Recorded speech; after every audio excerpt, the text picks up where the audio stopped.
70 injured following an explosion at an illegal gas depot in the Kenyan capital, Nairobi.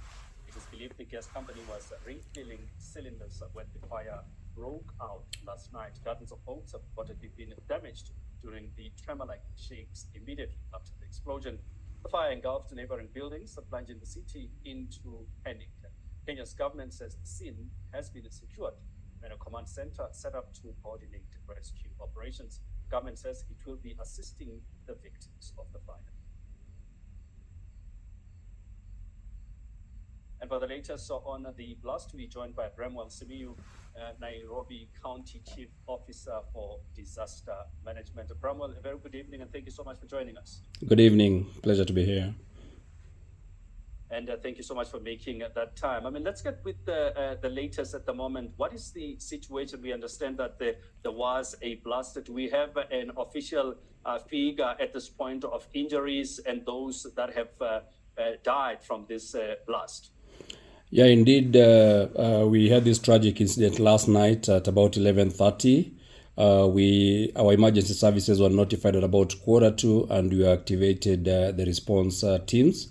We were able to marshal a total of about 5 fire engines from the Nairobi County government, but because of the intensity of the fire and the nature of the fire being a gas-driven fire, we sought additional support from the Kenya Defence Forces as well as the Kenya Airports Authority. This incident affected an area of approximately 600 meters, the primary incident area.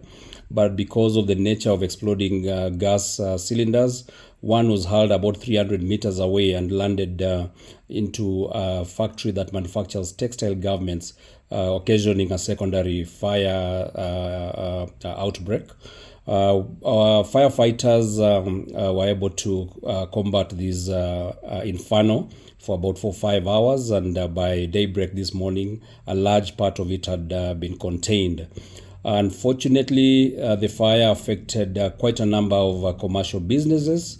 Many of them lost their entire investments, and it also affected the nearby slum or informal settlement, where approximately 300 residents were displaced. As you mentioned, unfortunately, we lost 3 persons. 2 adults and 1 baby, according to information that we have so far. And we had injuries, serious injuries to about 270 residents who were taken to nearby hospitals and have been attended to. And a large number of them have been attended to and have been discharged to go home. And as we speak, we've had we had the Directorate of Criminal Investigation processing the scene just to establish the exact nature and cause of this fire. We've also come together as the county government of Nairobi and the national government through the Department of Special Programs, supported by the Kenya Red Cross and a number of other support partners, including the Médecins Sans Frontières, the St. John Ambulance, and the World Health Organization and UNFPA, to try and put together a support, humanitarian support program for those that are displaced. We've also set up a help desk where those that have been affected are able to report. We have also identified a social hall, a nearby social hall, where we'll be able to host those that have been displaced and do not have alternative shelter overnight. We anticipate that up to about 300 people will be supported tonight. We've put together blankets, food and non-food support from both the national government, the Nairobi County government, as well as the Kenya Red Cross and other development partners, with a view to try and mitigate the impact and the pain of and suffering of our citizens, at least for today. Bramwell, do we have an idea as to what exactly caused this blaze?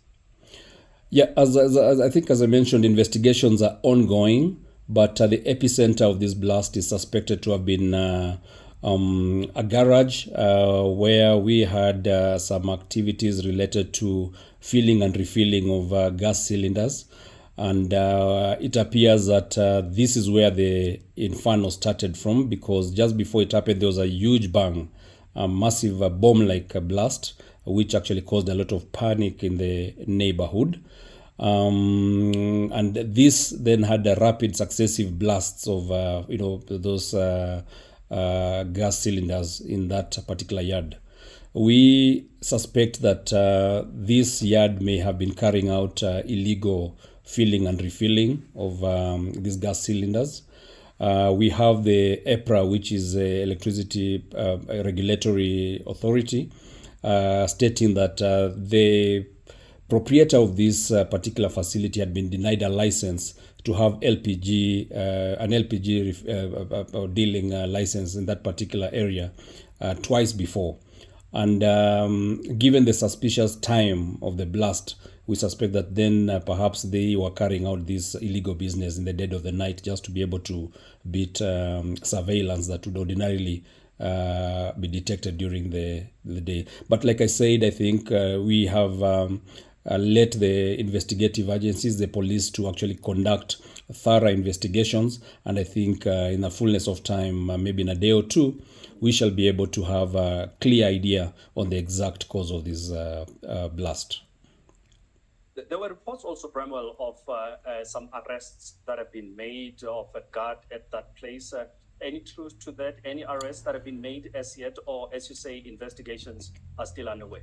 I think investigations are still underway, and I think any person of interest certainly has been called upon to aid in the investigations. I'm not too sure whether he's been arrested or he's just been taken into custody, having been one of the eyewitnesses that were closest to the scene.